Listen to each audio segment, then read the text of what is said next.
Hi, everybody. I know you are having more fun playing board games than listening to us, but hey, we're up here.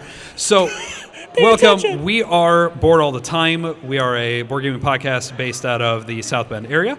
You can find us on absolutely everything, and we are here to record a live episode for the first time, which we're very excited about.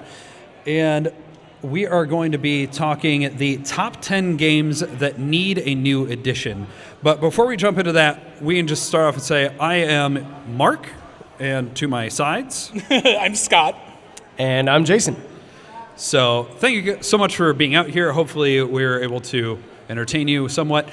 And if nothing else, if you think we suck, then go pay attention to our friends over there in the Board Game Rundown who are also based out of the South Bend area and are super freaking cool.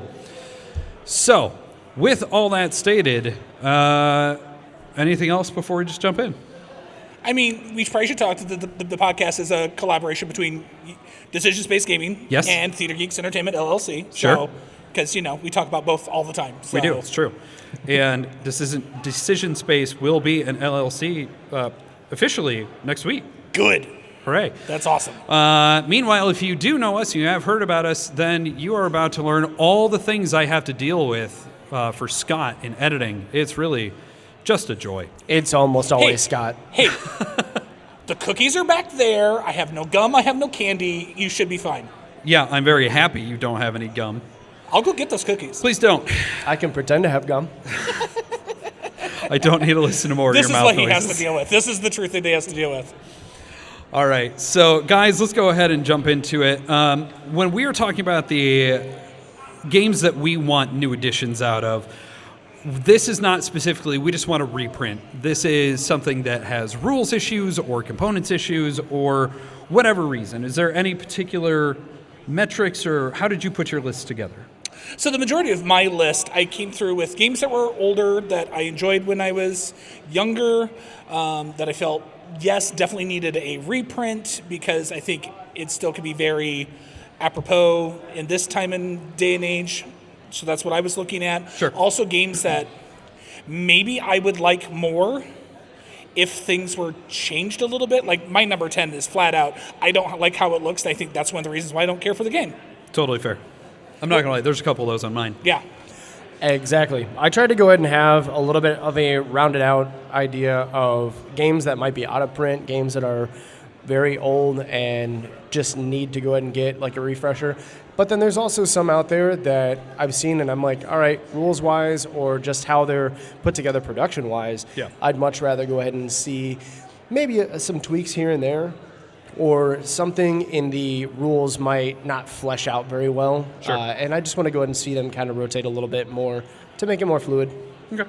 So yeah, I overthought things because I actually went through and of all the things I've rated on Board Game Geek, I looked at everything that I've rated a 3, 4, 5, or a 6. And while I have a couple of games on here that came immediately to mind that are in my collection higher ranked, those are normally there for component issues, whereas all the other ones are kind of rules or a presentation or, it's been 15 years since they were released. New game design experience could bring a good game a long way. So, and I will say that my number 10 is the one that I think needs it the least, or rather that I would be the least excited about, and number 1 is like, give it a new edition, bring it out. Right now, tomorrow. Yeah, it'd be amazing if it did. So, Scott, let's jump off. What is your number 10? I'm pretty sure this is going to be the one that like a lot of people get mad at me about, especially since we're out here in the public, and I'm going to say this one. It originally was created back in 2000. It did have a reprint. In the year 2000. Yeah. Sure. It did have a reprint in 2014, and that is the Rio Grande game, Carcassonne. You mean Carcassonne? Carcassonne. See, There it I is. didn't say it wrong. I don't like the game that right. The art style just does nothing for me. I play that game and I just go meh. I mean, it's roads and bushes and stuff. It doesn't need to be a lot. It's Carcassonne. Like, Yeah. I'm mad at you for saying Carcassonne. I don't care for how it looks. I mean, I get done playing the game and I'm like, okay, it's just a thing. There's nothing that's intriguing about it that makes you want to play it more. See, I find... And if it could be like a little bit bigger, it'd be great. Just because I think maybe that would have a little bit more appeal. Okay, like if there's essentially a large print version of it, that's fair. But I still think the art needs to be updated. See, because when they did the 20th anniversary edition a couple years ago, which was very stupidly named because the 20th anniversary of when it won the Spiel, not from its 20th anniversary release, it's really dumb. But they actually took the art and did a little bit to it, but it's so functional. I mean, it's what we've talked about with Rio Grande in the past. It's ugly, but it's functional, and in that game, that's all you need. And I think that this was me. This is you asked me what I wanted to have redone, and that would be what I need to be redone. All right. Because, I'm just saying. Not a fan. I mean, also, I think honestly, I think the tiles could be a little thicker. It'd be great because it'd be harder for them to move. Yeah. But there's so many different printings of the game that I understand that, but that's fair. Yeah. Hey, you do you. I know. I do me. I really don't agree with that. Jason, what's your number 10? So my number 10, we've actually played here a couple months ago. It came out in 2023. It is from Gray Fox Games, and designer is Roy Cannaday. We've talked about it already a little bit before, is Last Light. Almost made my list. I think that Last Light has a good structure for the game style that it has. I feel like the production value really dropped it down a couple scores for me. Oh, yeah, 100%. And then there were just a couple finicky rules in there that I think need to be fleshed out. But if they go ahead and they finish production, which was kind of a travesty, especially for the planets, I think it would go a long way. Like I said, I almost put this on my list, but I was afraid that if a second edition came out, it would still come out from Gray Fox. And while Gray Fox makes solid games usually, terrible component quality across the board, and I feel like another edition from them would just be as bad of a mess. You know, I hope that people can learn from their mistakes, but I've seen in some cases that it's You've watched just Scott. not it. Yeah. Well, so I maybe Scott, he doesn't need to worry about, redoing things. It's fine. He's a perfect human being. It's all good. He's a perfect human being. That's a lot. That's a hell of a statement for him. Yeah, no, I also would want pretty much the entire endgame reworked. Yeah. It's a good candidate for sure. Yes, I think that there are some issues with the rules, like when we played, how we were battling back and forth the entire time. And I understand how it can be engaging. It sounds like a lot of fun. Scott got to win because focusing on all of his specials, all of the new materials that you could make, or like the new things you can research, and then literally dumping a ton of ships on at the very end is very, very finicky for me. Sure. So Last Light could do with a lot of tweaks. Yeah. But production was probably the worst.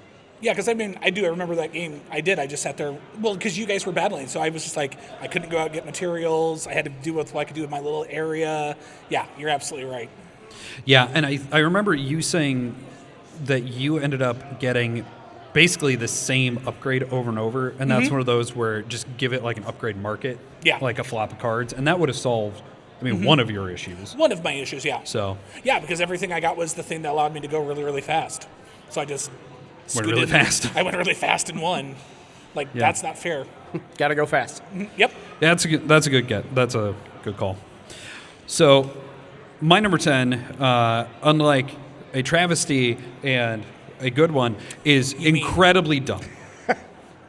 I have never talked about this on the podcast before. It was supposed to be the first of a series called the Titanic Battles in History. And unfortunately, because Gettysburg did so badly, Dismember the Alamo never came out. And Gettysburg is exactly what it sounds like. It is a really stupid game where you are fighting the Battle of Gettysburg, but there are also mammoths and yetis involved. And it is just pure randomness because you have 3 lines of cards in front of you, and you pull out these little meat tokens that represent damage, and when you flip them over, it gives you the amount of damage it does, and then a sunburst with an arrow pointing to which way it shoots. The problem with the game is that it's 30 to 45 minutes long. What it should be is about 15 minutes because part of the quote-unquote strategy of the game is you are as likely to shoot yourself as you are to shoot the people across. Oh.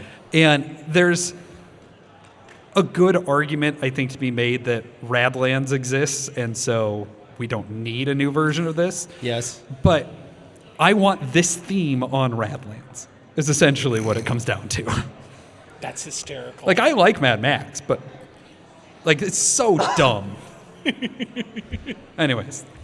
I've never even heard of that game. So, yeah, you had stated that, yeah, you probably won't know the game. I'm like, yep, nope, don't have a clue. It's a tiny little game from Paizo. It came out back in 2008. It was in awful packaging, and it's... Awful packaging does it. Yeah. It's... Yeah. Anyways, so that's my number 10. Scott, what's your number 9? Wow, we're gonna go through these really, really quickly. Apparently, yes. Yeah, so... As we all know, I do not like area control games or area majority games. Those are the ones I struggle with the most. But you are liking more. I'm starting to like more, Yes. and my number 9 is actually one of those games that I actually do enjoy. It's an older game. It originally came out in 2009 from Days of Wonder, and that would be Small World. Okay. I have played. I own it. I actually own it with several of the expansions. I think. I mean, let's bring it back out. Let's put everything in it. Let's create new stuff. You know, I mean, I don't even care. Like, work with Wizards of the Coast. Like, let's go full bore into the lineage of all the history and stuff like that. Let's go with that route. It could use new art. It could use better components because, I mean, those chips were a little cheap. And if you're constantly shuffling through them and messing around with, you know, I've got flying lizard men, you know, like, you're constantly mixing through those. So, like, let's make sure that all the components are going to survive and make it through. And yeah, I enjoyed the game when I played it, but it also has sat on my shelf because it's not great to look at, but I know it's been done. It's had a couple reprints or a couple, I guess, more rebrandings because they did like a small World of Warcraft, which is the one that I own because on one hand, it's a theme that I enjoy. Like, I haven't played WoW in over a decade, right? But I spent more than enough time in my lifetime playing it. But it's also just a one and done box. I don't have to feel like I have to get expansions or anything else. Right. And it did have a really nice set of insert and trays inside of it. Mm-hmm. So I think maybe some of your arguments are there, but for just base Small World, it totally makes sense. Yeah. But I wonder if you don't like it more because it's deterministic combat. I mean, it's okay. Okay. I like the idea of Warcraft, though, because I never got to get into it because I felt like once I dove in, I'd never come back. Look, just because my first semester of college I got a 1.5 GPA because that's all I was doing, doesn't mean that you would lose your life to it. I would. Yeah, you would. I never got into World of Warcraft. I might have gotten written up because of how late I was because of City of Heroes. So. Oh, that was your MMO. That was my MMO. Yeah. Showing how old we are again. Yep. Joy of joys. Yeah. Dating. Yeah, that's a fun one. Yeah. I like that. What about you, Jason? Number 9. So I picked this one out because it was kind of a family favorite for quite some time, and I have a lot of good memories of it. But there's been so many different publishers and stuff that have had halves for this. It was back in 2010. It's a dime a dozen anymore for the type of game. And the reason why I say that is because Seven Wonders is dated. That almost made my list. Which is ironic because it just got a brand new second edition like last year before. And that's why this top 10 is so vexing for me.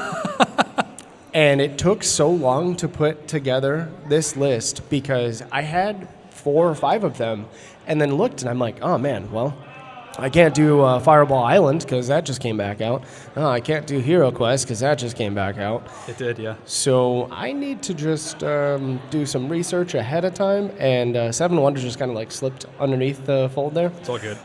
But hey, we put this show together in like 24 hours. So if we have a couple of, little misses like that, but still, that was a game that needed a reprint because the original card stock was terrible. It was awful. Yeah. And I think a more definitive edition would be good that would have kind of everything together. So even like the expansions and stuff that came later, I would like to go ahead and make sure it would all be all in one box.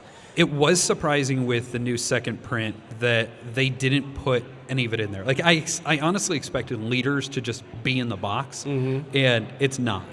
Which is surprising because I feel like that was probably its strongest pull of an expansion. That's the one that everybody back in the day is like, okay, we're playing this and we're playing with leaders. We don't care if you've played it before, you're playing with leaders. It's like, okay, I guess this is what we're doing. Yeah.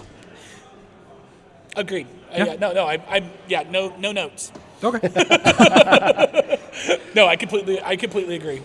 Tie that one up in a bow. Yeah, There you go. I mean, a lot of I think a lot of games that are going to probably be on my list are ones that's like, let's just give me a big box. Sure. Like let's re-update some stuff and give me everything. When we talk honorable mentions later, that is one of them that I'm really cheating, and that's why it's an honorable mention. Gotcha. But my number 9 is the reason for the list, frankly. Okay. So we were hanging out recording with our good buddy Eric, who is up at that front table right now. I'm not sure what he's teaching, but he's up there. I think it's one of the pirate games. Is it Dead Reckoning? Yes, maybe? it's Dead Reckoning. Good call. I need to play that.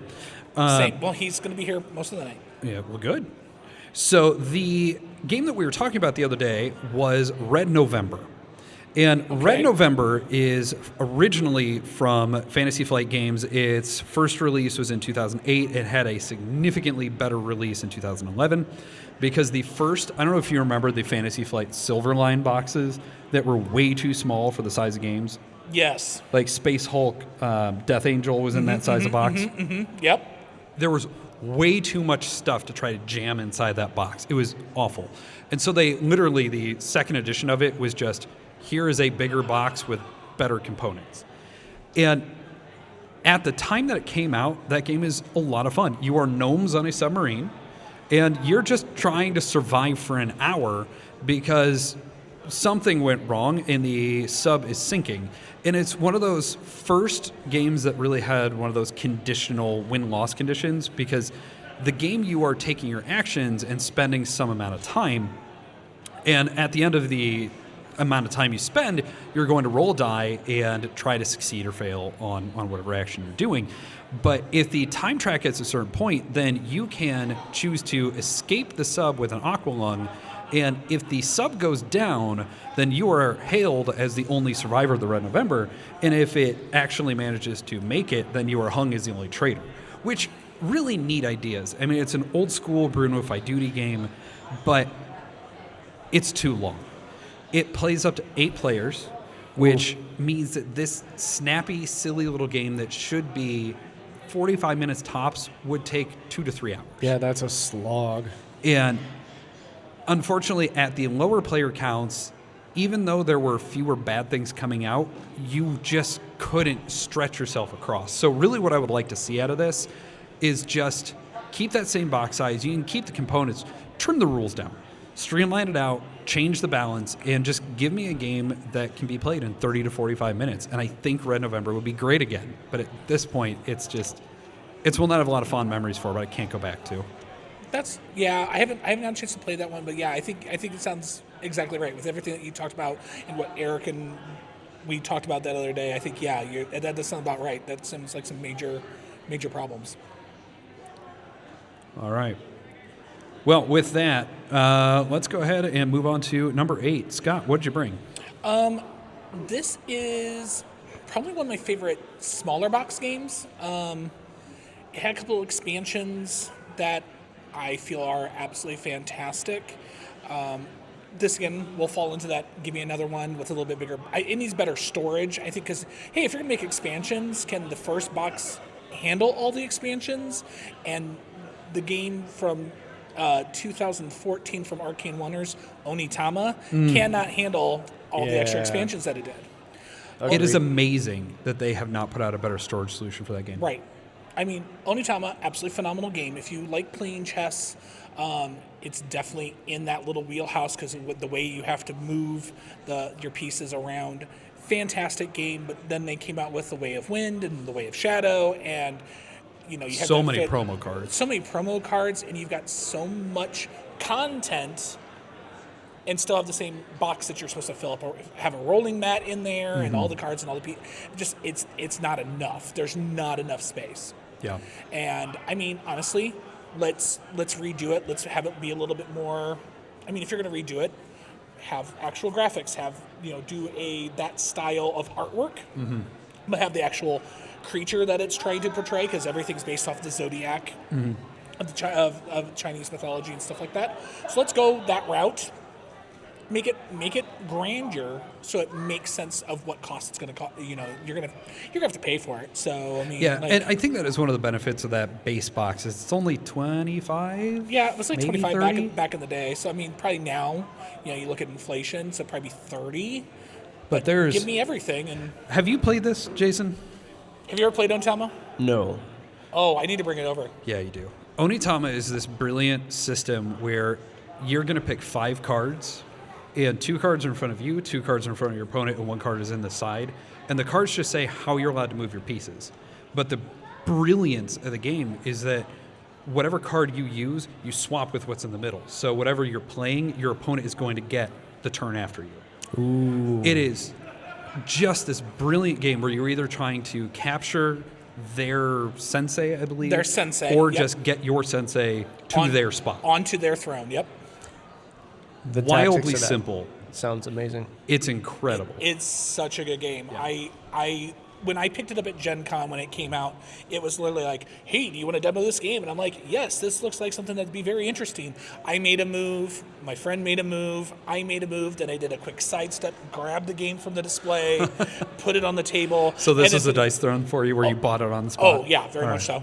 Very much so. Because at the time, and I mean, and if I sit here and I think about all the games that have come out in the last 10 years, the last decade, there's not anything like that. Not in a nice 2-player, competitive, small box. Because, I mean, like, literally, Jason, you and I could go to a Starbucks, and if we had one of those tall, skinny tables, we could play it, and we'd still have room for our drinks and a snack. Mm-hmm. It's that small of a footprint on the game table. I say let's go to a brewery or something so that somehow I might be able to play better the more I... Well, apparently, across the street is a euchre tournament that's also being sponsored by Brewworks, so we could just... I saw that, and I'm hungry for euchre. Is that weird to say? No. But I've also played, I think, like 600 games of it in the past 2 weeks. Yeah. So, you had the whole holiday euchre thing. Yeah, that whole holiday, you had a true. huge thing. I've been euchre deprived for years. I need to jump on some euchre. I mean, we just need a 4th, and then we can play euchre. Yeah. It's pretty straightforward. Get busy. Good choice. Yeah, I like thank Onitama. you. Yeah, It's just I love Onitama. Update that production a little bit. Yeah. And you would think that since it is still part of the Dice Tower Essentials, that it is still so big of a thing for Arcane Wonders that we don't have an anniversary edition or anything like that. Haven't had an anniversary edition, and we've only had the 2 expansions. And yeah, if you update it, you give us space for those cards and space for the new minis, because I mean, that wind elemental that is on the board, I mean, come on. Yeah. Give me something. Yeah, it's a really cool game. Love that game. Jason, what's your number 8? Number 8 is out of 2012. It is kind of near and dear to the Theater Geeks area here because it is in our D&D wheelhouse. And since the new definitive edition of D&D just came out, I feel like having a refresher of this game, along with some premium quality tokens and is meeples. This Lords of Waterdeep? It's Lords of Waterdeep. Just get the meeples from Meeple Source, man. I know, but I also just want to go ahead and see them bring out a nice, flashy new one that matches the artwork of the new books. And has a reasonably sized box. Yes. Yeah. And give me some uber cool coins and give me some cool meeples. Give me all of that cool. I want the texturally pleasing stuff. So since Lords of Waterdeep is my number 2. Yes. Knocked one out already. Yeah, I would also say, like, there needs to be, because you have the shops that you purchase. Like, if they had a spot on the board that had a nice, because if the board was double thick, you could slot them in and slot your color in so that since that's the one you're controlling. Like, there's a lot of things that they could do to just bring that up a skosh so that it just looks pretty on the table. Yeah. Absolutely no notes on that one. I completely agree. Yeah, better components. Give me a double board. And just, yeah. It really does feel like a game that screams for like a big fancy edition. It needs a big fancy edition. Yeah. Now, I am in the minority here. I actually dislike the expansion, but would you want the expansion in the box or not? I feel like having it in the box would be great as like a collector's edition, potentially, or like a deluxe edition. But you could just keep base game as a new reflavored version of it, and just leave the expansion as either a modular or have it as like deluxe or collectors. I think that's more than fine. So people that maybe don't like expansions, you should have a base option to be able to choose from. Nice. Oh, I would flat out pay $150 if they gave me a gorgeous thing of all of it. Yeah. Yeah, of course. Give me those gorgeous tokens and yeah. The collectaholics in us scream for that. Well, the amount of third-party add-ons for this to upgrade the cubes and do all this stuff, it really, really is shocking that for as important of a game as it is to the hobby, because it brought in so many people to playing board games, especially role players. It is just astounding that it's still that old crappy version that I'm not entirely positive is still in print. It might be out of print. I think it's probably out of print at this point in time. I know I have mine and my box is damaged and it really upsets me, but I don't care because I love it. Yeah. I've actually held out to go ahead and see if they brought out another one, since every time that I've been able to play it, like every friend group has had one friend that would have the game, so Somebody's we could got just it. jump on it. Yeah. And I'm like, all right, when they come out with a new big one, give me this. I'll buy it. I'll take it. Yeah. All right, so my number 8 is one that I have 100% certainty neither of you have played. It is an old AEG game from 2012, and it was my number 1 game for a while, back before I had played all the things that I had. But it probably, when I look back, is the one that cemented why I love area majority as a mechanism. Okay. Well, yeah, you've already got me with area majority, so. Yeah, you already turned Scott off. I think you might like this. The game is called Courtier, and it's from Philip Dubarry, which you may know. He did Black Orchestra, which is the co-op game where you're trying to take out I've Hitler. played that one. Yeah, it's a that was super great game. Yeah. He is a really underrated designer. And what makes Courtier even more... It's very nostalgic and special to me for a variety of reasons, but the reason that you may be surprised it hasn't gotten a remake is that it launched this world that AEG released called Tempest, and it released side by side with Love Letter. And in fact, the original Love Letter is the continuation of the story from Courtier. Okay. Because in the game, you are going to be wielding influence across all these various parts of court, and it literally is you placing cubes onto various nobles or whoever that you're trying to influence. And if you have the most influence cubes on one of them, then you can cash in and score a card. And your influence gets wiped away because you just use your political capital, but your opponents stay there. Ooh. And so what makes the game really interesting is you are going to have however many scoring opportunities there are, but at some point a card is going to come up that says the queen is arrested for treason. So it has a variable end goal, which you know that I like. Yep. It has all that area majority stuff. Really what this game needs is just a re-release with prettier art, some better components, because it has this really neat rule where the opening of the game is a draft for what hand of cards you're going to start with. But you build what you're going to draft. So, Scott, you may say, I want 3 power and 2 influence. And Jason, there's like 5 power cards. And you just choose. And so you start down some of your political capital because you spent it to buy a particular hand of cards. Gotcha. Some really, really cool ideas that is just lost to history in this very bland medieval Euro that was part of a line that didn't do very well, and it just died. And I would love to see this game come out, clean up a couple of the rules, make it not as long, and just a prettier coat of paint. I recently went back and bought a copy of it again because I'm like, I should really own the games that I used to have as my number ones. And I love it, but it really does show its age. Now, for that one, does it share a lot of the same artwork and a lot of the same, essentially, like how it's all put together with Love Letter, or Yes. is it markedly different? No, so the entire point of it was that it created this city-state called Tempest, and you played Courtier, which was the storyline of the queen getting arrested for treason. Love Letter was essentially dealing with the princess who was upset about her mother being arrested for treason. And then the next game in the series was the Rise of the Mercantile Guild, and it was a completely different game. And then the third one was Dominaire, and that was essentially like the shadow government, all the people coming and be like, all right, we're going to Court of Owls this thing, and we are going to take over the city and make the monarchy defunct. And then there was another one, Canalis, after that, that was an early polyomino tile-laying game. But it was a really neat idea that wasn't super well executed on, but, AEG in 2012, what do you expect? Right. Ooh, that does sound very, very interesting, and it would be really neat to see them bring something like that back. Yeah.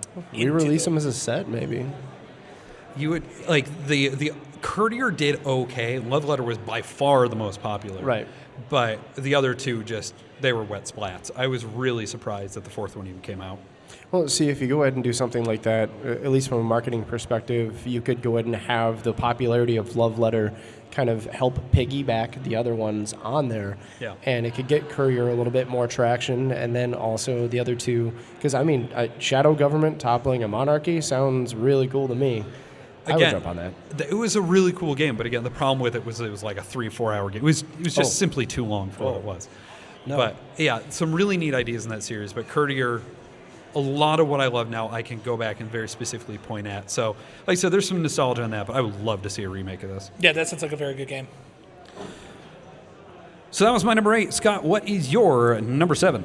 Number 7, again, a game that it's only been out, it was 2017, so it's only been out now for 8 years. So it came out almost 8 years. Ugh. I know, right? Tell me about it. It's so old. I know. You're not even as old as I am.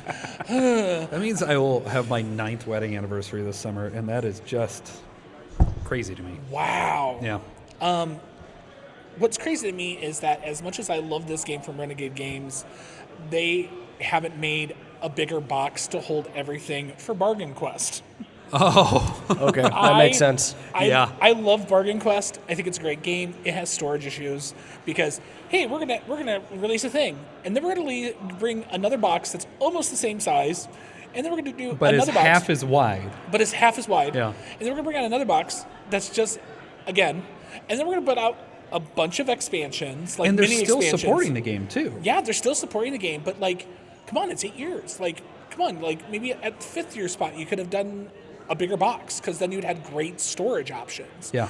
It's a great game. I really enjoy it. I have one box, one of my small boxes is literally all my storefronts because, of course, you kept getting more storefronts. Naturally. Because they were like, ooh, this one is a donut shop, But then you sit there and you get more cards and you get more people and they change how everything lays out. If they'd have an actual storage solution for it, then you're like, cool, I don't want to play with the ship stuff. Mm-hmm. Cool, I don't have to deal with the cargo and all that last expansion that they just did.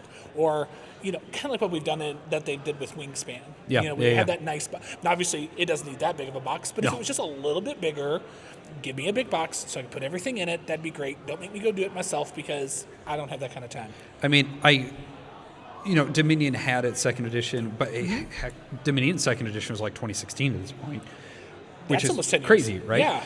But I'm still baffled and that edition is very good for that game, that they also don't have a good storage solution for just like, okay, we want to play with this stuff, you got to have Prosperity, and it's so weird that games don't have better storage systems released at length. So yeah, this is one, especially because you could cut out some of those storefronts. You could cut out some of the lesser quality stuff and just be like, here's an updated 2nd edition. Yep. Yeah. It's a miss. It's one of those things like, hey, go back to this, double check it. You've got a good product here. Reinvest into it. Get newer people. Especially because, let's think about it. There isn't anything out there right now that does what Bargain Quest does. So you could sit there and speed it along a little bit by going, hey, let's do another edition. Because it's a decade. It's almost a decade now. Yeah. You've got people that were kids when that game first came out. They're now teenagers and have their own money. Come on. It's a great game, especially if you're in the board game space. Yeah. Absolutely. I also feel like the ideology of being able to fit everything into a box, they didn't really focus much on that really until the last 5 to 10 years, because since board gaming has jumped in popularity so much over the last decade, like beforehand they were just talking pandemic. about That pandemic really did a lot. Yeah. Let's just throw it Well, out that there. did it for solo gaming. Yeah. We'll throw out expansions. Who cares about having 4 boxes? Whatever. That's fine. Now it's so much more important to have it. Like the first one that I could ever think of back then was like Munchkin had a huge box that you could buy. That was the Munchkin And then you big could box. load it all in and then light it on fire. Yes. Yeah. But that was the one that I could think of firsthand that had a bigger storage solution option that you could buy, which I did by accident because I thought there was a lot more other things in there for Munchkin, but it was just the box.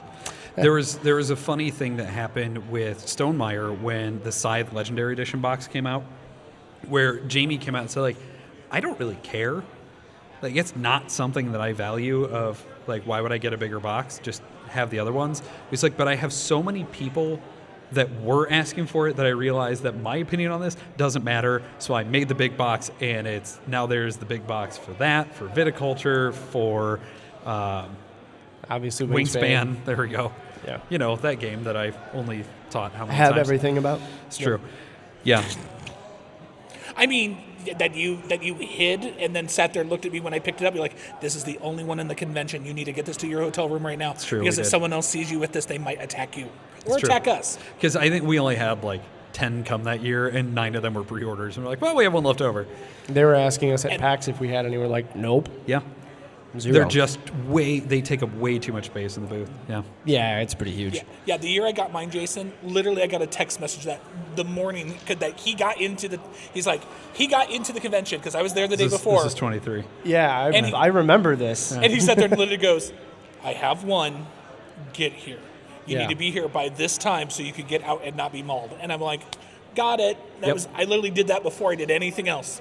And then I think it was Chris that was like, get out of here. Yeah. Oh, yeah, he did. He looked at me like, if you value your life. And I'm like, deuces, I have nothing going on for another hour. Also, I think you'll be impressed with the new setup for Maple Source and Stonemaier because So excited. the double enclosure with all of the TVs and stuff, like Chris and I mapped out that thing intrinsically at PAX, and it's pretty. Yeah. So very happy I for you love to Gen see Con. it at Gen Con. All right, so now that we are done talking about storage space of both games and people, as it turns out, what's your number 7? So my number 7 is also another 2012 game, and I may have a little bit of flack for this because my ideology is right now there's still some expansions coming out for it, but I'm saying let it die and then let it have a rebirth. That's what I want to see because we just saw it happen and work out really well with Sentinels in the Multiverse. Sure. I want DC Deck Builder to die Oh, and I then can see come that. back out. Okay. Cryptozoic did an awesome job of putting it together in the beginning when it was early in the deck building industry. It was really the first of that. We're going to buy cards from a central pile instead of all the little decks because it was one of like the first 5 or 6 deck builders, really. Yes. Yeah. And the way they did it was really nice. Like they opened it up with a new 52 when that came out for DC. I'm getting way into comics now. But having all of the different teams come out as different boxes was great. But at the same time, you have an immense amount of boxes to deal with. Mm-hmm. It is At least they difficult. did do at least 1, if not 2, multiverse boxes. I'm pretty sure there's 2 where, like, the most recent one you could pick, do you want all the heroes or all the villains on Yes. your box lid? But, I mean, yeah, that's I think that that's also one that I feel like could use a cleaned up set of rules, though. Yes. They need to clean up the rules, and I think that since they've had over a decade now to see how well other engine builders work in the deck building areas, now you can go ahead and kind of fiddle with some of the old cards that maybe just seem kind of clunky now, or that could just be a lot smoother or work well in different groupings. That go ahead and bring it out with one of the newer versions of the DC Universe. Yeah. And I mean, I would love to go ahead and see like the absolutes come into play as like the new version of the DC deck building game. Well, they did metal not that long ago. They did, which is why I said, I might get a little flack, but let the deck building game die. It's been 12 years now. You're still coming out with expansions. Those expansions could probably go ahead and be taller than me if you set them on each other. Yeah. So let it die. Come out with this definitive edition of it and just streamline a little bit better. And I would say right off the bat, just have a much better storage solution for that too. Yeah. Yeah, that's a good call. So my number 7, I have mentioned on the podcast prior. I brought this up specifically in our Halloween games episode. Okay. Because on the whole, I actually don't think the rules really have any issues. The big game, or the big problem with the game, is its componentry. And that is from IDW Games. It came out in 2018. It is based on my favorite Edgar Allan Poe story, and that is Mask of the Red Death. Yes. Oh, yeah, I can completely It agree. is such an incredible game that is hampered by bad colors, and then you have the fact that there's no way to natively track the information that you have found through the course of the game, so you have to mock up your own stuff very quickly. Every time I pull it, I'm like, oh, where are the player boards? Right, they don't exist, and so it's just scads of Post-it notes for everybody. Just clean up the production on it. You don't need to really do anything. You would use the same art, the same sculpts from the deluxe edition for the minis. Everything about the game flows very well. It is just so hampered by the quality of the components and the fact that unless you are able to discern the very little icons and what they're different about them, you're stuck. Like, one of our friends has major color vision issues, and he has a really tough time playing that game, but he likes it so much he deals with it. Just clean it up. Give us a second edition of it. Better production. That's all you need. That's it. Yeah, I would completely agree. I've seen that game, and I've got my own eye issues, and it's just like, yeah, completely agree. Yeah. Because even the colors are just muddled enough that you're just like, there's the a little fact bit that of the white and the discernment. purple can be mixed up is staggering. Yeah. Scott, Yes, sir. I'm going to hijack this. What's your number 6? My number 6, and of course I forgot to find out who this was created by, but its first iteration of the game was back in 1998. Ooh. Is this Twilight Imperium? There's an incredible 4th edition that really never needs... Yeah, he gets it. Yes. It doesn't need another edition. That game is perfect. Like, I actually thought about putting Twilight Imperium How dare on you. the list just so that you would do that. Oh. Because, no, we played Twilight Imperium as often as we can. Which is never enough. Which is never enough, because it takes forever, even though I am not a 4X person. No. And none of us care. No. I will take forever to put it together and put it away. Yeah, That's fine. No, and you are absolutely correct. I absolutely love it, and I chose, and I'm not even going to bother looking it up, but 1998 was when it first came out. 2016 was the last time it was printed, and I think that Cranium could use another reprint. What? Cranium. I knew I was gonna come. Oh, I have a couple man. games on my list that are mass Look, market. Carcassonne. I'm not upset. Okay, Fine. I was like, there's some mass market ones that I'm sorry, I enjoyed Cranium. It was nice. It was light. I'm also looking at, like... I enjoyed it when I was 11 when it came out, and then I turned like 13. I'm like, oh, this is terrible. I don't want to be forced to be stupid in a game. The whole thing is It's better than Wait. Quelf. You hate being stupid in a game. We played and Bandit All Artichokes. We're getting in on this. What was that Yeah, stupid but there's a difference between Chupacabra. the game doing something stupid and the game making you physically do something stupid for laughs. I hate that in board games. Well, I will play it over Quelf, but both of those games can be completely forgotten by time. Yeah, I'm sorry. Yeah, Nope. Well, I enjoy Cranium. I'm sorry. hold on. You also like trivia and party games like this, though. I do enjoy some, and that was I got my next one is another party game, so Yeah. I think that also needs an update. So I'm not sad that it's on my game. Look, All right. this is a safe space. Party games and family games are allowed in here as well. Wait, I like a lot of them. I just don't like that one. Hey, Scott. Wait. Isn't that the phrase? We listen and we don't judge. Isn't that supposed to be happening here? Scott. No? That's the entire point of a podcast, is you sit there and you listen to the host, you're like, oh, these idiots. Well, good. You cannot agree with me. Yes, sir. Yeah. I see you. You are heard. You You were not agreed with, but you're seen. I think it would be great to go ahead and see Cranium have a cool new edition come out. Okay, like- I will be there with you, and I will play it with you. Okay, I mean, we don't have to invite Mark. The newest edition is from 2016. There's enough stuff that has happened since 2016 Yes. that why it could be updated. There's plenty of stuff that happens in that game that doesn't make you act stupid. Why do I feel like his next one is going to be like Trivial Pursuit? I was going to bet on Wits and Wagers. Yeah, but that's a really good game. Hey, you know what? Each to their own. That's fine. All right. I'm just glad I've got you nervous of what my next one is. No, I'm not nervous about it. Look, people have wanted us to disagree, and boy, you're bringing it tonight. Speaking of stupid welcome. games, So what is your number 6? Stupid Games is number 6 apparently, and this one, Mark, pucker up a little bit. I really want. They don't need to redesign. They don't need to do a second edition. Honestly, the first one is perfect on its own. What I want to see is more of it, maybe in different cards, maybe in different styles. Okay. I want more Q-Birds, okay? I'm going to say it. I'm putting it out there. 2024, give me more Q-Birds. It's It's 2025. 2025. And frankly, you could theme swap that game so hard. Yeah, 100%. I'm in on this. I love Q-Birds. Oh, We've often Sorry. talked about Q-Birds. Yeah, no, I completely agree. Q-Birds is an absolutely fantastic no game. arguments. None at all. 2018 is when it came out. Give us and, Q-Birds, you know, the legacy game. Yeah, like 7 years later. A Give Q-Birds us legacy more game? Q-Birds. Are you kidding me? Yes. That'd be I don't insane. want a Q-Birds legacy game. Different buy it. types You of would buy birds it, don't come even into lie. play. Yeah. A Q-Birds Wingspan crossover. How about Okay. that as a promo pack for Wingspan? Oh my I could gosh. definitely see that be a thing.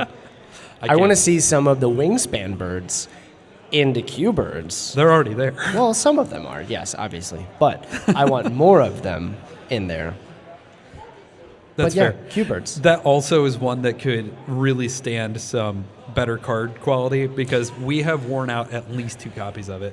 That was one other thing I was going to mention is maybe some thicker card stock or another solution to, maybe if you throw in a cool edition that's got some card protectors, some sleeves. Yeah. Give me And some just katanas. Give us the sleeves. Yeah. A really nice playmat would be super helpful just so that way because you could Right. use it to teach. Yes. That would be, oh man, that'd be great. Give me a playmat. For as dumb and little and light and lovable as that game is, it is one of the worst games to teach because it's like 3 rules, but they make no sense until you start playing. Exactly. Yeah. Yeah. Especially for visual learners, we'll just sit there and be like, "What? Mm-hmm. Here, we'll just play around. It's Yeah, fine." you're still talking. Why are you talking? Let's just play the game. I'll figure it out as we go. Yeah. Oh, so good. That's a good choice. There's a lot of games that I do that. I'll be like, I'll be last, just so I Yep. can watch you guys do it.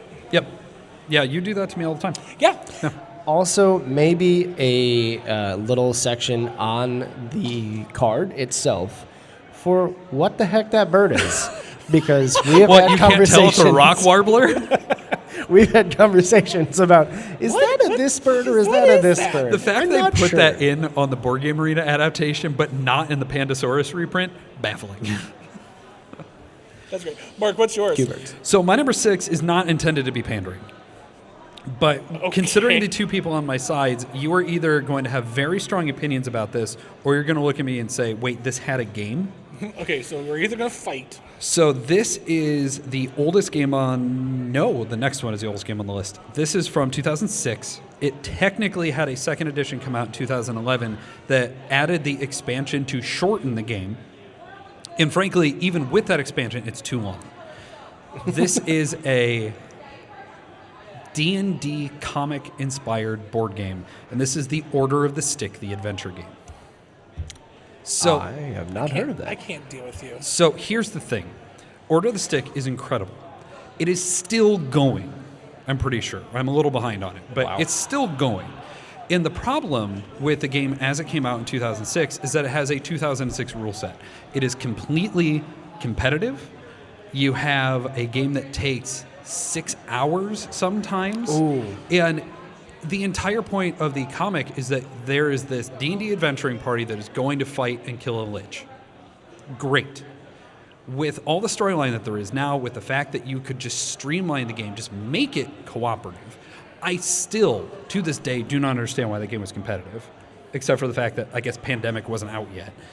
But there are like so many good opportunities for this because you could bring in the updated art, you have more characters, you could change which villain you're going after, you wouldn't have to be in the same crappy dungeon the whole time. There's so many avenues of opportunity that the intervening 20 years since its release have given it. And frankly, Order of the Stick is foundational. Like, you have to know what it is. Oh, I definitely have heard of it. So I've never played it. Oh, the game is terrible. At this point, like, we got rid of it well over a decade ago because of just all the issues we recognized then. Make it cooperative, clean it up, give it more options. I don't know how this hasn't been re-released yet. That is hysterical. Okay, number 5. Okay, well, you hated the last one. You hated my number 6. I don't think you're going to like my number 5 anymore. Neat. The last time this one was printed, it was back in 2008. But the first time it was printed was all the way back in 1998. It was done by... The reprint was done by Mattel, but it was originally done by Buffalo Games. Imagine If. I've never played it. Really? Mm-hmm. Imagine If. Yes, I have no issues with that. I know people really like that game. Yeah. I'm in the dark. Well, okay, so Imagine If is an absolutely fantastic game. It is a... He brought Q-Birds. Did you bring that? Yep. So, for everybody in the actual podcast, I snuck out a box of Q-Birds and put it on the table. We're playing that after this. You know that. I have more. Good. Anyways, sorry. Yeah, no, that's hysterical that he just pulled it out of his... but yeah, so no, Imagine If is a fantastic party game where, you say you know your friends, but the idea of the game is Imagine if Scott was cut off while in traffic. What would he do? Would he do this? Would he do this? Would he do this? Okay. And the idea is you can either play it one of two ways. We always played it one of two ways. It was either majority rules, or if you match the actual person. Because part of the idea was you put everybody's name on the outside ring that is playing the game, or and you need to fill spots, you would put mutuals that everybody knows. Okay, so sure. it's really hard to do that with a bunch of random people. Yeah. So then you do that with everybody, and so then we always had like these great conversations because a lot of them, yes, were very goofy cards, but every once in a while there was an actual slightly serious card that could actually have conversation that you'd be like, oh, I didn't know that about you. Like I remember having conversations after the game, and we're like, I had no clue you felt that way about those things. And it's like, yeah, I'm not just a goofy dude. I actually have real feelings. So this sounds like it's in that realm of games along with True Colors. Yes, where I love that game too. Where I actually really enjoy that. But the issue... I think I still have mine. The issue I have with that game and games like it is that it can cause some real feel-bads if all of a sudden you're sitting there like, who is the person that's going to be the angriest when cut off in traffic? And, Scott is sitting there thinking like, oh, it's going to be Jason, and then everybody votes for Scott. Like, there can be some real feel-bad moments out of those types of games, and so I think you have to very specifically pick who you're going to play with it. Like, that's not a Thanksgiving game. Oh, yeah. But, yeah, I can understand that. Yeah. Also, in that scenario, I would argue against Scott and tell everybody, that's mine. Oh, I am the road rageaholic over here. Between the two of us, if we were playing that game, it's definitely you. But trust me, I'm really good at it too. I've never driven with you, so I don't know. I mean, we don't swear on the podcast as much as we can. I get cut off. I get vicious. Shocker. I might be a little petty. It really depends on if my kids are in the car, because they are, then I'll tamp it down. But otherwise, like, come on, like it's a safe event, right? That's true. Hey, Jason, what you got? What you got over there? So I came up with Imagine If, and you just hit us with Q-Birds. I can only imagine what you've got on number 5. Well, number 5, I decided to go ahead and throw this back on the list because I wanted to surprise Mark on Neat. how high it is instead of it being number 1. This is 1995's Atmosphere the Harbingers. This should have been your number 1. You're just putting I legitimately was expecting this to be his number 1. I wanted to play with your emotions, okay? He put it as number 5 because... I knew you couldn't not have it on the list. Absolutely.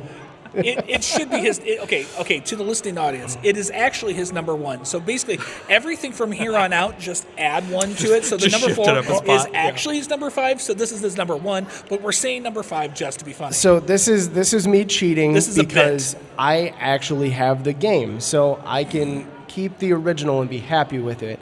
My number 1 is because it is out of print and I can't get it, or it's Okay. very, very hard to get. Sure.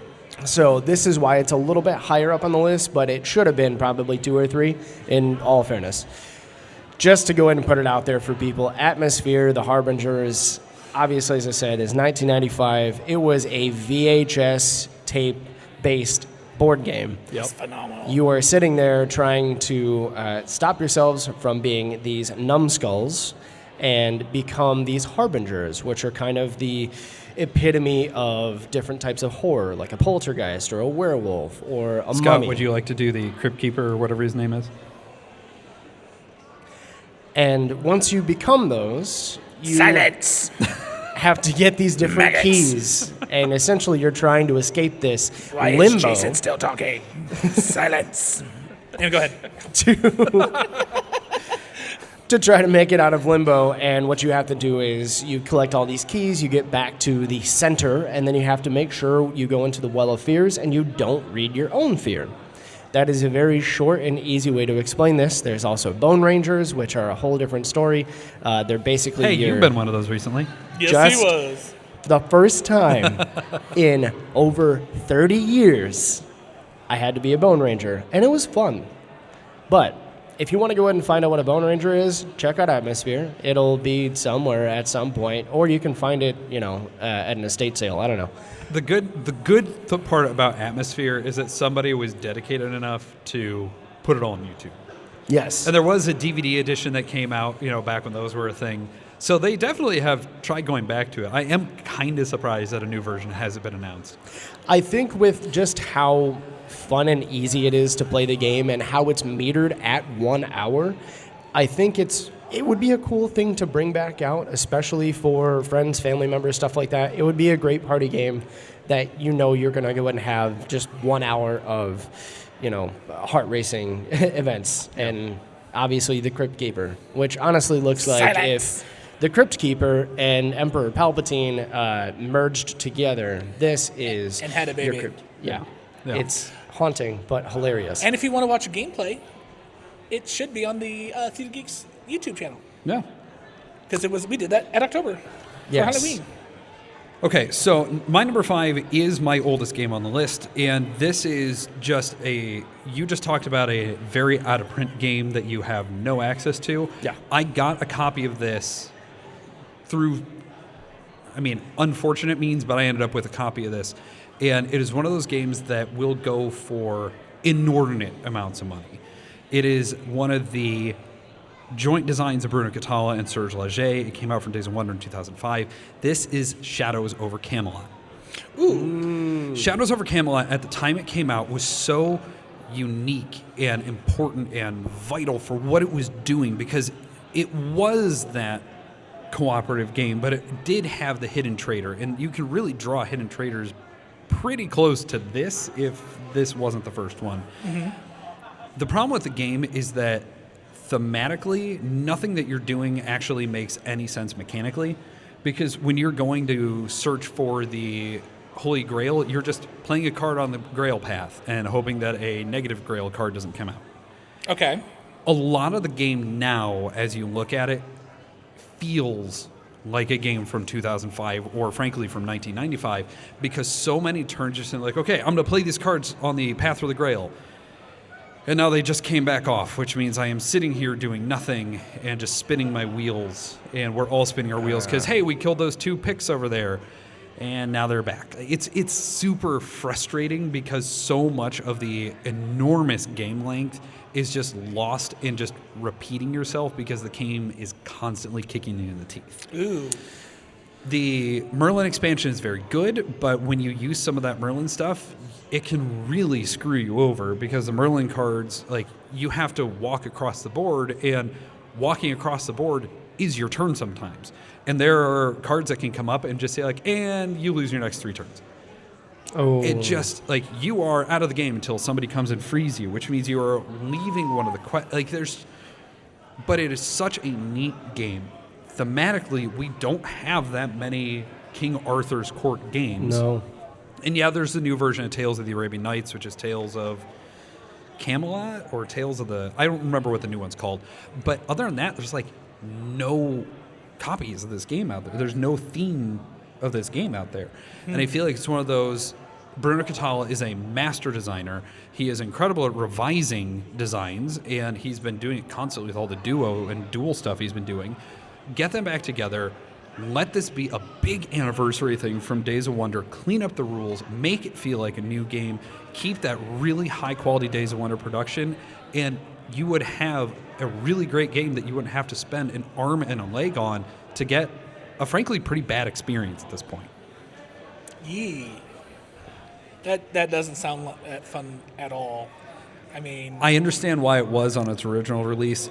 It was just misery for when we played it.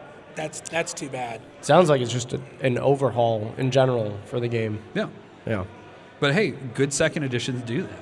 Yeah. So That's true. I mean, Make it and sing. I think that's the reason why we were talking about this list is that we were hoping, like, hey, someone up there in the weeds will actually Hear these somehow little hear guys. this. Hear these little people from Indiana and Michigan and do this for them. That'd be great. Yeah. So like my number 4. So I'm just gonna move right into it. Absolutely. Slide. I am super happy that Plaid Hat is back, and I want them to redo the 2014 Dead of Winter. Oh, okay. I thought you were going to say Mice and Mystics. that was on my short list. Sure. That was on my short list. That probably, if we were doing 15, that would be definitely on there because like I kept bouncing around and like I really like that game, but Yeah. because I had never finished the campaign. I think that's the reason why I haven't. Where Dead And of it's Winter, got I've like done a ton. 3 more expansions. Exactly. Yeah, that game is... And it's tail great, but it's too feathers and much. everything Yeah. like that. So I have never... Well, no, I have. It's been probably since around its original release that I played Dead of Winter. It's been a long time. I love Dead of Winter. There was so much to Dead of Winter. I mean, between all the expansions that they did with like the mini expansions with like certain people, like Felicia Day has a card. We had Santa Claus and Mrs. Claus. I mean, there was so much that they did with the game, and like when you go to Plaid Hat, it's currently not on their list of games. Really? Yeah, so I don't know if they Wow, sold that's the baffling. IP. I don't know if they sold the IP or they're like maybe they're reworking it. My hope is that they're reworking it Yeah. because now that they own themselves again, I hope that they bring it back. Well, and from what I understand with Freelancers and Wandering Galaxy and Forgotten Waters, like they have improved on that crossroad system so much. Yeah. 'Cause one of the reasons that I ultimately fell away from it is as a cooperative game, like that semi-cooperative thing, too many times you're like, oh, you're clearly the traitor of the group. It's like, no, I need a hoard toothbrushes. I'm sorry. Like, I need to do this. Yeah. Like, yeah, hi, I have to do this thing. I have to have this stuff. There's no reason why I would be trying to screw you over. Yeah, there's some rules cleanup that could definitely happen there, but And the more times that I played the game, we didn't use the trader, and it was still just as hard trying to get stuff to be accomplished without having a person trying to sabotage you. So, like, I almost felt like you didn't have to have it. You didn't need to have a saboteur. Like, you could always have that be an automa, in all honesty. was the because it's like a standalone sequel expansion thing. Was it Longest Night, Darkest Night, something like that? There was a Longest Night. There also was... The Raxon box. Right, which that was a separate thing. Okay. And then they also did which was very interesting. It was like you would have your village and I would have my village, and then we were going at trying to do shared resources, and so we would combat between the different groups. That was the last one expansion that they did for the series. Okay. Which was interesting. I never picked it up because I was sitting there going, I didn't want to have to do. I got it for you in competition that big trade that I did. You got me Raxon, yes. That which I haven't gotten to play yet, but Yeah. yeah, so no, I would love a new Dead of Winter. And just for clarification, this is Dead of Winter and not Endless Winter. It's Dead of Winter because I would never say that Endless Winter needs a reprint. I would say Endless Winter needs to be removed from existence. So look, I love Endless Winter, and I we've know. stated it multiple times. Yeah. I can't reasonably explain why. But no clue. But I will say, every time I've looked at another game from Fantasia Games, I've just been like, nope. I already own your one big overwrought crazy game, and I'm fine with that. That's all I need. I guess my big question is, when you sit there and we go back to talk about Endless Winter real fast, do you also like just like random things thrown to a pot and just stirred around a bunch of bits and hoping it tastes good? I mean, isn't that just soup? I mean chowder. It's a chowder. Oh, it's okay. a borscht. It's Endless Winter is There chowder. is too much going on in Endless Winter. There just is. But there's something about it that just, it does all the things I don't like. Too many expansions, too many mechanisms. You can see the seams because the mechanisms and the themes are very like, oh, you're going to do this now. And is it when you take off the box lid, like there's noxious fumes that sits there and somehow No, there are your... some stinky games out there. With that, I mean, reasonably, we could probably do a list on that too. But no, it's not that. I don't like Stan Kordonsky's games. I love Endless Winter. I can't explain it. Can't explain it. But I was talking about, Dead of Winter, and so hopefully the team over at Plaid Hat will somehow hear this and give me a reprint. That'd be awesome. I would love it. So my number 5 is number 4. We're on number 4. We're on number oh my 4. goodness! Yeah. Wow, I even have it written down as number 4, and I was still preparing it for number 5. You were confident. Like, my number 5. That's because my number 5 wasn't really number 5. Yeah, we've already discussed this. His number 4 is actually Also, number 5. because I've been awake since 3:30, so that's a whole thing. It's fair. My number 4 is a game that got a second edition in 2016, but I don't care because I want another one. I want it to have better artwork, and when I say better artwork, I mean more reflection of the background and the history. I want more fun pieces to use in this super simple game, but having it be very pretty. I love that you have your hand in your bag, which means you're I'm ready. carrying them. I'm ready to put it out. You're on at the table. convention. We'll play it. Yeah, it's fine. I also want to go ahead and see maybe a little bit more, maybe a small expansion for it, because the game works very well as it is now, but I can also go ahead and see Odin's Ravens. You in this freaking game. To call back. It's actually one of the cool parts that I've seen. When I looked at BGG for it, it's on quite a few top 100 games for people. I love this game. It is a very simple 1v1 game where you are playing Hugin and Munin, and you are making a race of it because every morning Odin is sending you to all of the realms to see what's happening, and he wants you to report back. So since you've been doing it for eons now, you are making it into a race and seeing who can get back quickest. So each of you starts on the opposite side of your track, and you start building the track as you go and being able to play certain cards. And if you can make it to the next world, great. If you can't, maybe you have to go ahead and merge a couple cards together. The other thing that just makes it sing is there are Loki's Mischief cards. And those cards can go ahead and add an extra area that you have to go to. It can remove a tile for one person, but stick it over into somebody else's spot. It plays so well. And I feel like having maybe like an Odin's Favor expansion to maybe give a little bit of a boost, or you can throw, Thor or Heimdall in there to go ahead and give it a little bit more of a, well, here's a good thing kind of type of card. Yeah. I would really like to go ahead and see it come back out. And it is pretty rare to go ahead and find it on the shelves nowadays. I had to luckily find it in Colorado when I picked it up. Yeah. So you talked about this game to me many times. Oh, yeah. Oh, yeah, it is ugly.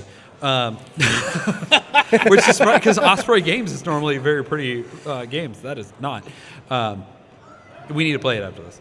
yes, Also, apparently, you and birds today. I have a theme, I guess. I have been known to talk about themes as we go in this podcast, so it tracks. All right, so my number 4, I told these guys ahead of time that we cannot put Betrayal at House on the Hill on the list because we've talked about it ad nauseum. Give us the 4th edition, fix everything from all the other editions, yada, yada, yada, move on. So instead of talking about Betrayal at House on the Hill, I'm going to talk about what should have been its successor and was plagued by incomplete rules, some of the worst components and printing production errors in a box that was also immensely expensive. This came out in 2018 from Danny Lott at Everything Epic Games. This is one of my largest disappointments ever in gaming. This is Coma Ward. So in Coma Ward, yes. you are all patients within a hospital, and you are moving through, and you're trying to figure out what is going on. And it had that really great event system that Betrayal does, but instead of it being, here's Tommy's turn, or here's the cards you're going to walk into a room with a random jazz man. And it has that Tales of the Arabian Nights thing. Weird that I brought that up twice. But it has that system of, how are you going to approach him? Do you want to talk to him? Do you want to leave him? Do you want to attack him? And depending on which card comes up, because the player to your left is going to draw your card for you and say, all right, you're meeting the jazz man. What do you want to do? And you get to pick, like, okay, I'm going to go talk to him. Great. He swings and hits you with a saxophone. Darn it. Okay. So the next time you're on jazz man, I'm going to walk away from him. Cool. He chases you down and hits you with a saxophone instead. So you can't memorize what's going on in the game. There's some really neat ideas here. But as soon as that version of the haunt begins, and the hospital itself is only a couple floors, there's not as much modularity there, but as soon as it begins, like, we talk about unbalanced or whiffly rules in Betrayal. In Coma Ward, they literally do not work. Like, I have never once played the game, and we played it many times because our group loved Betrayal so much that we're like, we have to find a way this game works. Not a single one of us, including the traitor, ever survived. Oh. Like, the game does not work. I think we tried playing this You game were one a of them. while Yeah. back. It was and like 2017 or 2018. was one of the first people to die. Yeah. We played it with Mike and Jess, I don't know, half dozen times. Like, we want this game to be fixed. Yes. Clean up the production, because those cards would literally, like, the printing, the alignment on them meant that some cards just didn't have text on the left side because it was all cut off. Like, just miss after miss after miss in this box. And it was like $120 game. Like, it was not cheap. And for everything that went wrong with it, there's so much potential within it. I would love a second chance at this game. Oh, that's... Agreed. I've never played it, so I don't have any... Don't Don't at this point. Might be a hot take, but don't. Sadly, don't. Yeah. But if a second edition came out, I would look very closely at picking it up. Wow. Okay, that's pretty cool. Yeah, so moving on, looking at my number 3, this is the oldest game on my list, other than my one game that will be in my missed the list, my honorable mentions. Sure. I played this game. This will probably actually be on my Games That Made Me at a future point in time. I will need to record. Sure. And that is the 1979 game from the company known as Weekend Farmer. The game is called The Farming Game. Okay. So I played this game. Question: when was the last time this was printed? Was it 1979? I believe so. Okay, all right. It's an old game. So the reason... Well, we're in Indiana, everybody. Well, yes, we are in Indiana. But the reason why I like this game so much is because it has very, honestly, easy mechanics.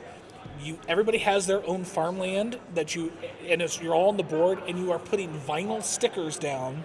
Like, first-time vinyl stickers. Like those little cling? Yeah, like the vinyl clings. Okay, cool. And mind you, these vinyl clings are probably like 1 centimeter by 2 centimeters, depending on what the thing is.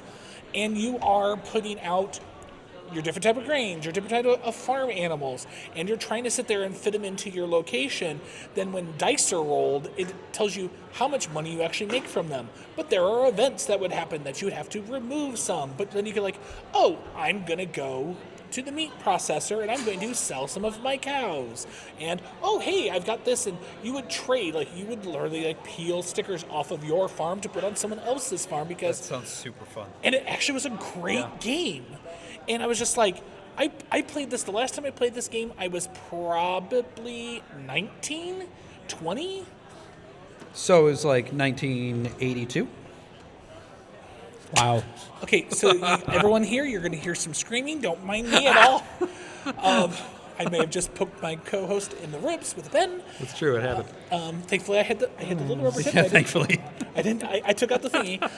He was 19. It was probably like 1993 or something like that. It was 99. I was You close. can shove it. I almost swore. But yes, but no, no. The farming game it was almost like Monopoly-esque as well, and it was, along the lines of like careers, like the original careers, where you're trying to man, talk about careers, right? Okay, which almost could also be on my list. Yeah, but yeah, no, and it was just fun because the whole idea was to be the first person that had a value of $250,000. Yeah, and boy, goodness, it took a long time. Oh, I believe it. It was so much fun. I mean, here I can even show you a picture of the board. That's really helpful in an audio medium in a room full of people that can't see it. Okay. That was, but everybody would choose a spot. Now I see your Monopoly connection. Yes. Yeah, 100%. Yeah. So check it out. You can find it on BGG. But yeah, the farming game, and I would love to have a new version because farming itself has changed in the 40 years. Well, and just go play any Uwe Rosenberg game, and you'll get to play a modern farming game. Does this one have Feed Your People in it? No? I want to play this one instead. Yeah, no, you don't have to feed your people. All right, Jason, what's your number 3? So my number 7, just kidding. My number 3. My number 12. I'll be there eventually. My number 3, I've talked about once before on the pod. It is back, and it is my oldest game. Okay. It is so old, Scott. It is from 1994. I hate him. So you, hate him so if this is a game, I think it is, on a recent episode where I had to clean up an enormous amount of you giving him guff over that being 30 years ago. Oh, yeah. All right, go ahead. So, I hate it both of is you. X-Men Under Siege. I cannot stand this man. But you love this game. I do love this game. I loved the game. It was a great nuance in the early 90s. It had all of the 90s kind of feel for your caricatures. All the minis were decked out and super muscly and all of this. They looked like they came straight out of the comic book. Yes. And the minis were amazing. There were a ton of them. The board and the cards were kind of they could have done a lot better. But again, it was 1994. So that's why I think bringing either an aside to this game or bringing just a new edition out for it would be a lot of fun because they could track with so many of these X-Men and even bring out some of the new characters that we haven't seen since it's been over 20 years since the game came out. Well, and it's surprising that for a game that really does have as much love from the people that played it back then, we have so many Marvel games now, and really successful Marvel games. And that, I'm not even talking, the Marvel Zombies and everything else. But you look at Dagger and the X-Men remake of Elder Sign. Like, there's so many good Marvel games that I am actually quite surprised that this hasn't had a resurgence, especially in the big fancy Kickstarter era that we're in. Well, and seeing all the games that have come out that are RPG-esque, where you've got, Dungeons of Infinity, games that are, the D&D style board games that have come out quite a bit. This Gloomhaven. Gloomhaven, for sure. It has a very similar feel to them, and in that respect, I feel like this theme could just sing with people. Yeah. Also, the mechanics of it were pretty basic and easy, so you can go ahead and have a pretty low skill ceiling or a low age range to start out with. So yeah, and that's one of those I feel like, okay, you're going to go fight against some of the crappier people in the Brotherhood, so you're going to go fight Toad. Yep. That was one of them. You could ramp up the difficulty level. So if you do want to play it harder for us, or if you want to scale it down for playing with the family or kids or whatever, there's a lot of really interesting options. Exactly. Yeah, that's a good get. And all the I still need characters. to play it. I haven't got to try it yet. I will have to. Maybe at MagWagCon. I'll have to bring it out of the board game vault, and hopefully all of the pieces and everything are still there. Nice. Okay. I know mine are. I know my version has all of its stuff. Well, you were was like a 37 in hand-me-down. 1994, so You realize I have an empty root jack bottle right so next to my me. number 3 is the first of what I was expecting. Why are you doing that to them?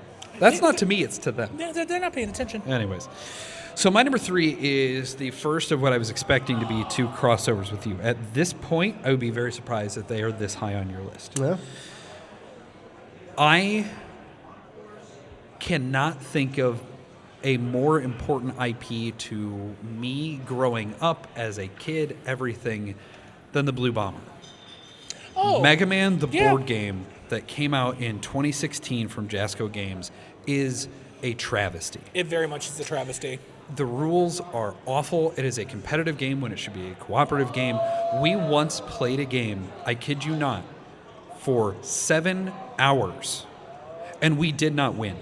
I hate that. We literally just said, okay, Mark, you got the farthest of us. Like, you died against Wiley. Great. You win. And it was one of the least satisfying victories I've ever had in a game.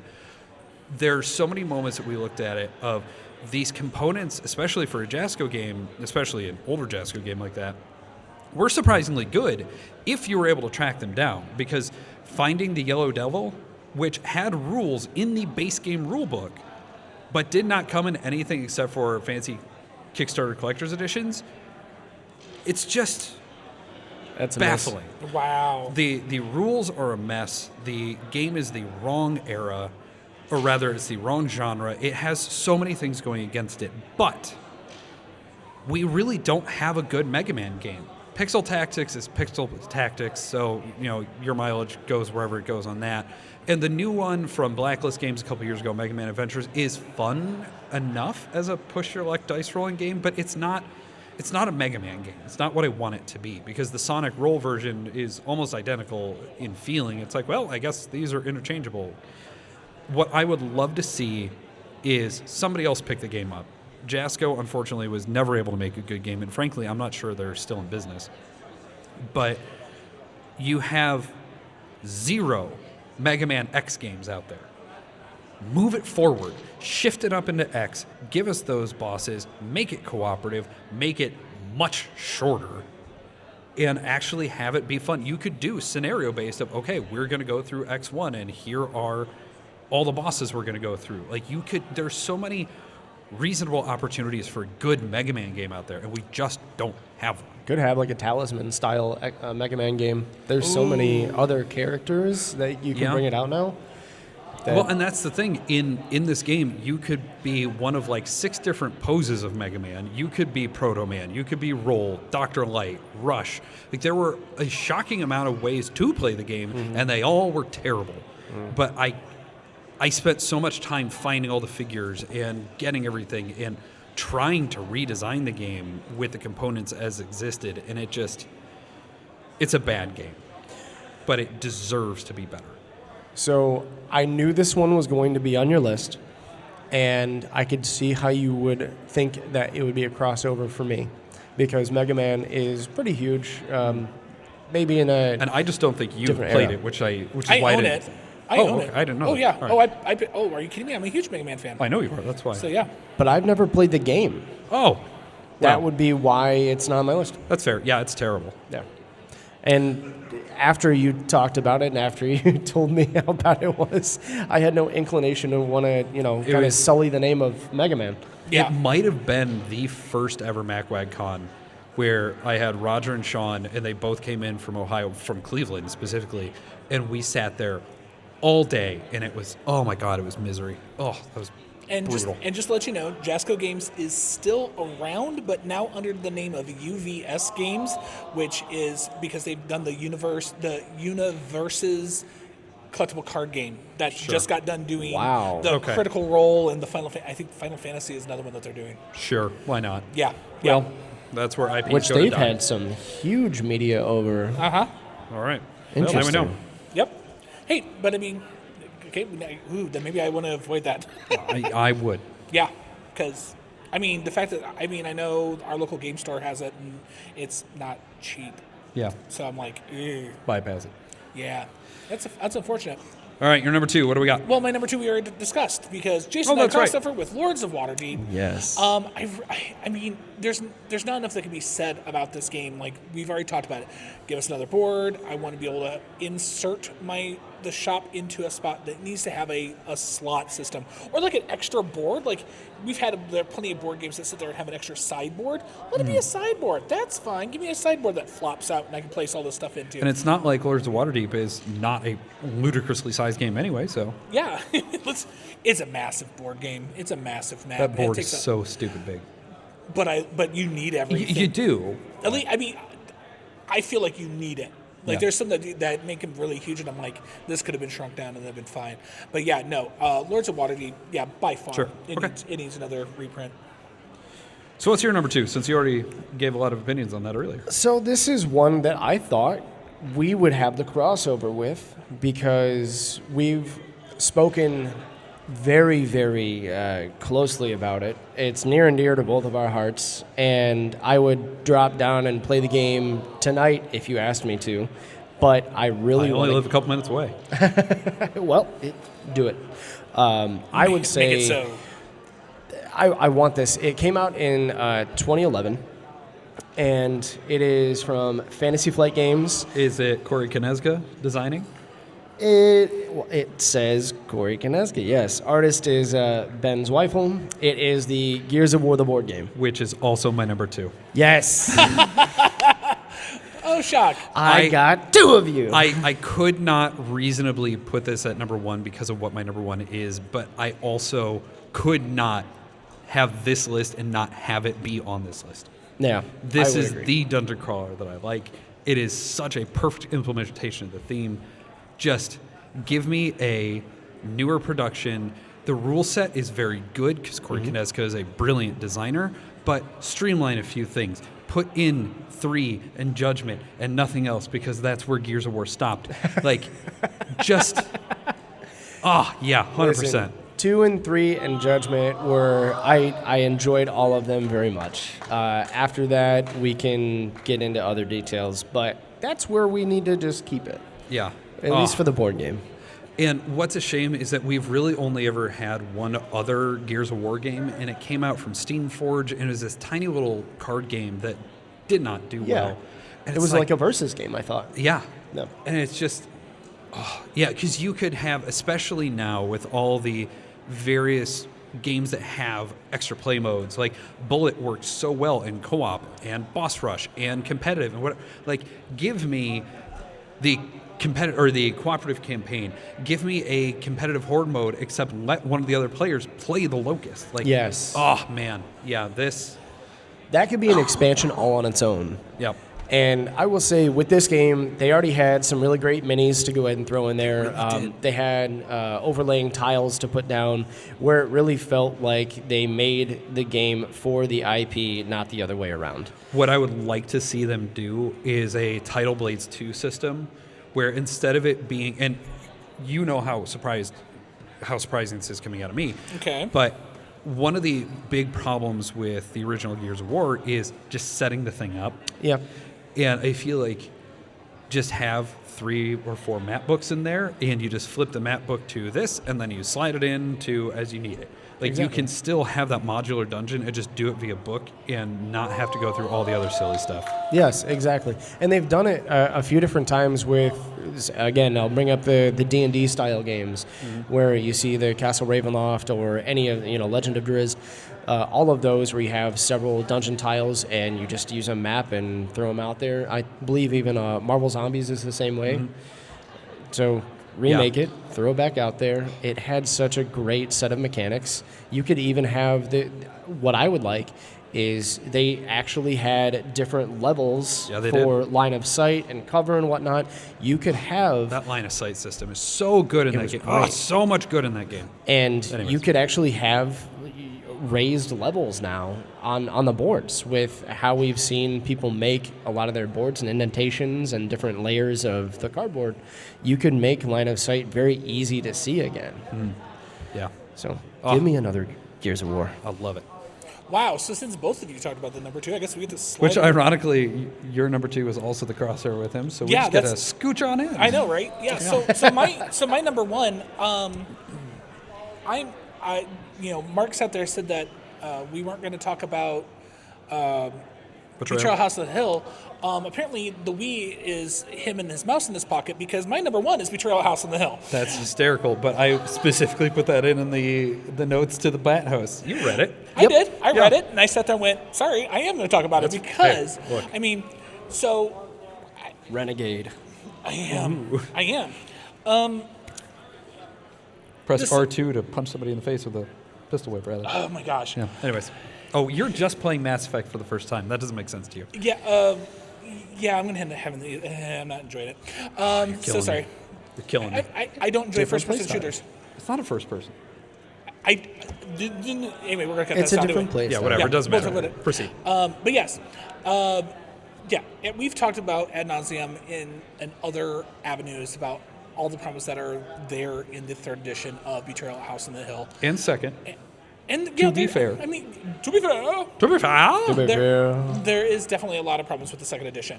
I think where the 4th edition can go well is give us better components because like the components that they had created like in the upgrade kit was pretty good for the 3rd edition. yeah, those player wheels were nice. The player wheels were nice, the dice were nice, like everything they did in that upgrade kit was great. Yeah. I hated the minis in 3rd edition, though. Oh yeah, those were horrible. Yeah. I'd much rather have the crazy little ones that they had in the 2nd edition. Yep. Like My Madame Zostra that goes way back here. yeah, she the 1st edition was fantastic. It was all the way back in 2004. It's a 20-year-old game now. It can drink. It's 21. Yeah, technically it can. And when you realize how bad the 3rd edition game of is, it makes me want to drink. It's just they took all the soul out of the game. They took all the quirkiness out of the game. With as bad as the randomness is, where House just sometimes it just doesn't work. And like we've talked about it. Sometimes you can win in the first 2 rounds of a trader. You can also lose in the first 2 rounds of being a trader, which is a design element problem, but also it was kind of what was so much fun about the game because you were just like, yeah, you guys happen to get all this stuff and I end up being the trader and so I'm at a much higher deficit, or I got all this stuff and I am the trader and now I have a major bonus on it. I think the thing that we generally overlook when we talk about 3rd edition is the expansions were actually pretty solid. Yeah. And like the werewolf was a lot of fun, but again, the 3rd edition cut it from 6 players down to 5, which just felt bad. Yeah, but why? that also because we've played it for as many years Yes. as we have. It's one of those games where if you have never played Betrayal before, it is serviceable. But Sure. when you go back and I did a literal card-by-card comparison of 2nd to 3rd, and all the weird little options of like, oh, and your tile is going to get picked up and flung across the house. None of that exists. Like, none of the weird edges are there. And so you're left with all the imbalance without all the weird fun stuff. Right. Put all that back in, clean it up, make sure the haunts actually work. Yep. I mean, yeah. Because the whole thing is, 2nd edition was functionable. Yeah. 3rd edition, it literally took all the soul out of it. For as long as it took for 3rd edition to come out, and that it came out as it did is just... 1st edition was 2004. 2nd edition was 2010. Yep. And the 3rd edition was 2024. And like and I agree. 2022. 2021. Sorry, it was 21. Okay, regardless. Yeah. It was like 12 years later. Yeah. And like, what the heck? Yeah. Like with as much.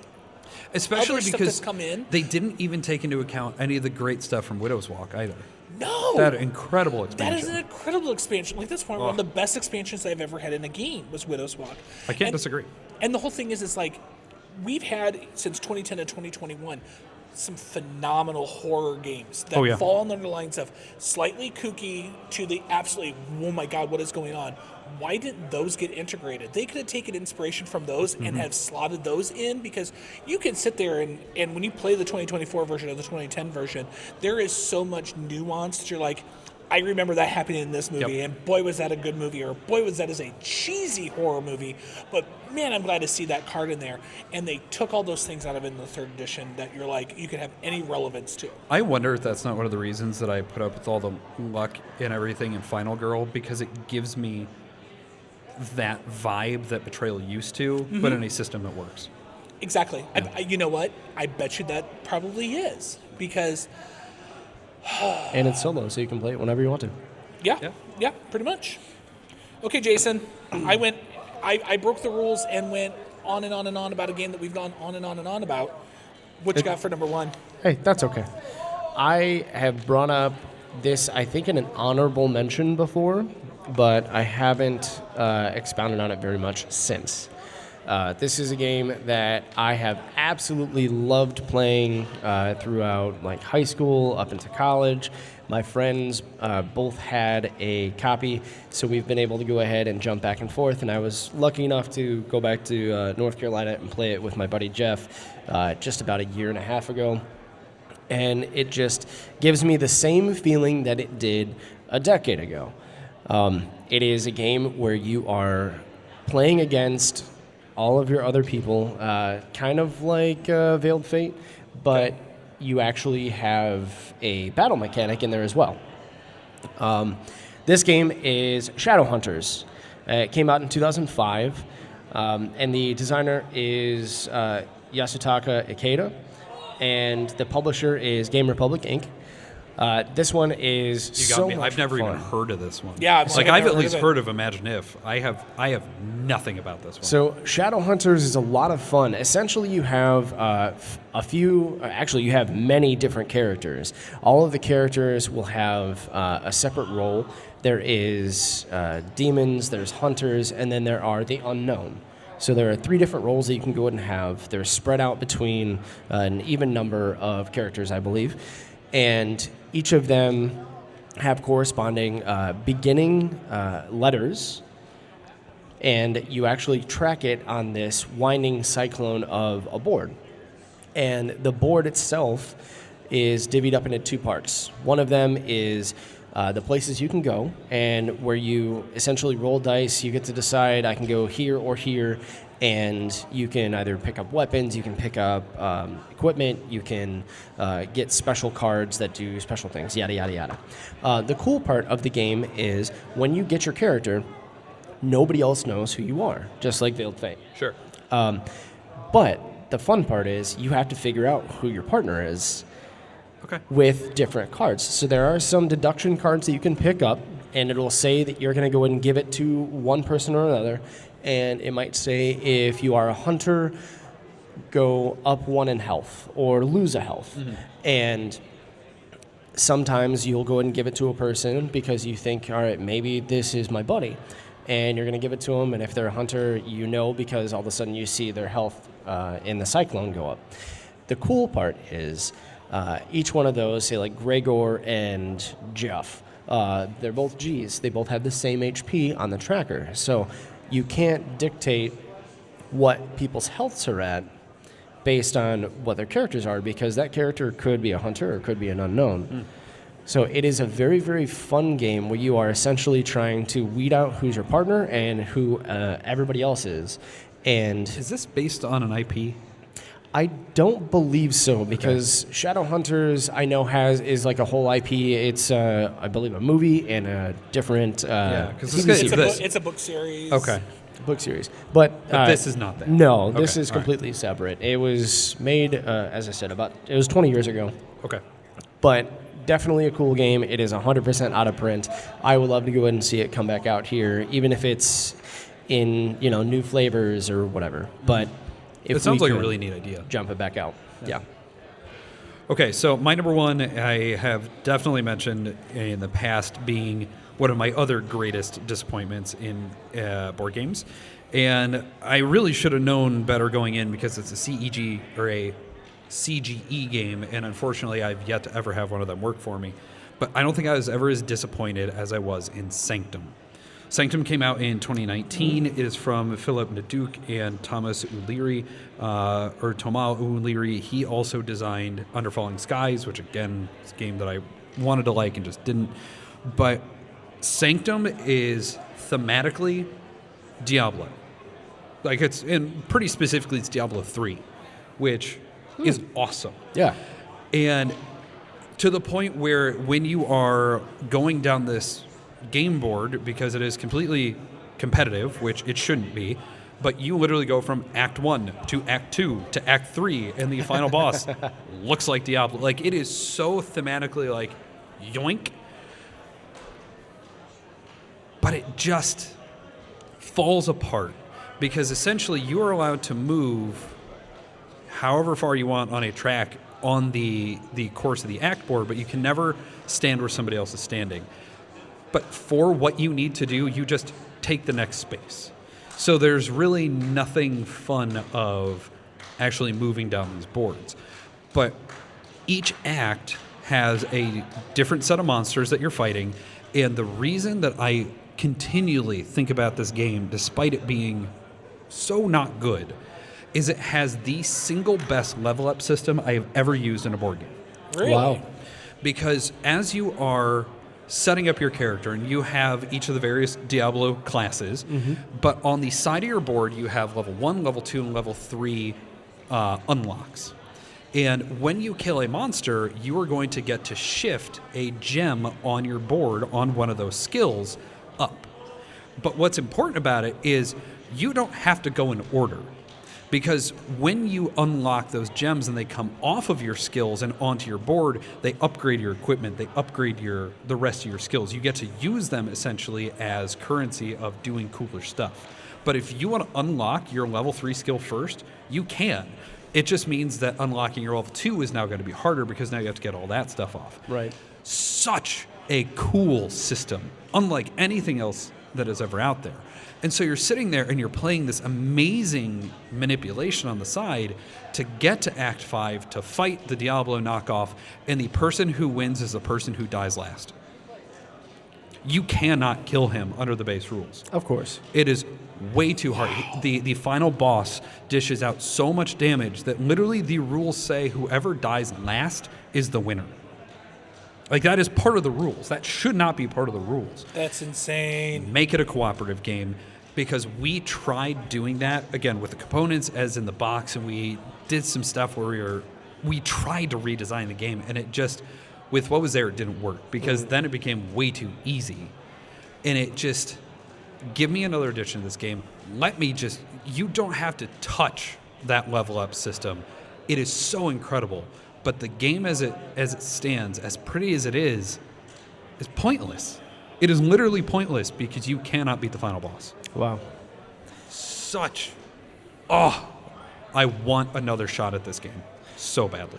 That seems like it's a bit of a miss, yeah. I just don't see the benefit of having a game. I know maybe it's a nuance people are trying to strike, but having an unwinnable game like this Kobayashi Maru type of thing it just seems Why am I spending fallible. 2 hours doing it? Right, Yeah. right. Yeah. You want to have that it at the end of it of, I won, I beat the bad guy. I got to kill Diablo.